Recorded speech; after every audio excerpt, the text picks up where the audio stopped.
Good evening, YouTube and any other venues which you may watch this on. This is a video on how to fix a headlight that seems like it won't adjust on a Ford Fusion. This happens to be a 2012, but I think the tip might work for this vehicle and perhaps other years and perhaps other makes and models. So we bought this used, and having only test drove it during the day, I didn't realize till I drove it at night that the headlights were aimed pretty much in front of my vehicle with no real visibility late at night or at night and dark. So I adjusted the driver's side. It responded with the adjustment screw, which is right here.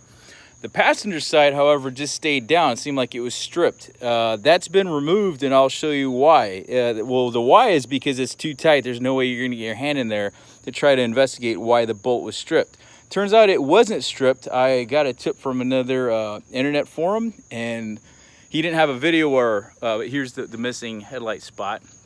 And then here's the headlight removed. I think it's about 400 or so bucks brand new. So rather than do that, I try to figure out and troubleshoot.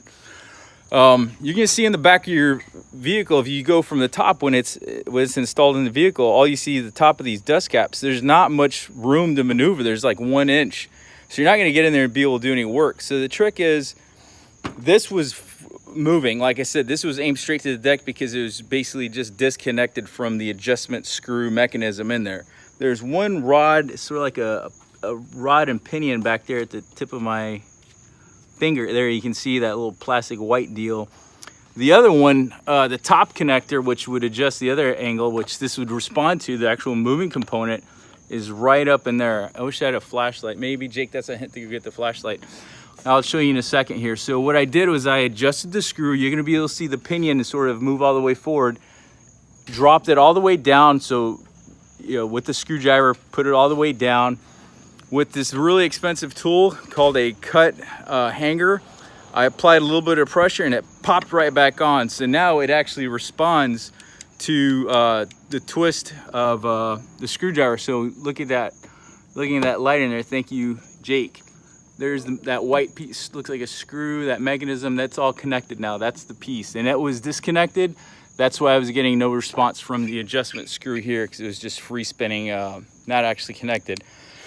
Must have been in a little slight fender bender that disconnected. The gravity or the force just yanked it out, and I can see why that happened. So hopefully this tip helps you. So you do have to somewhat frustratingly disconnect a few things. There's 3 pop-outs on this end. This is your wheel well. I tried to disconnect the bottom, but one of them was rusted out. It didn't really matter.